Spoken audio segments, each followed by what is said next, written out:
Okay, so here we have a print going on the Ender 3, and a problem started to occur. It's a very long print. We're 4 hours in, and it is 0% of the way done. I'm sure that'll change. It's not going to be a 400-hour print.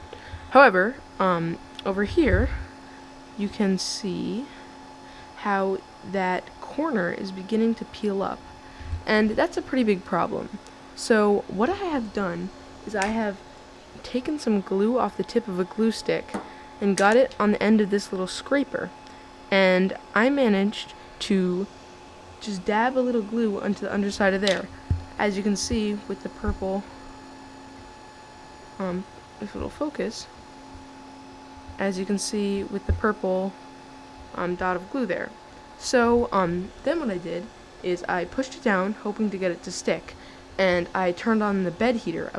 This was not a heated print before, but I'm turning the heat on to hopefully stop the warping and maybe get it to stick better to the bed.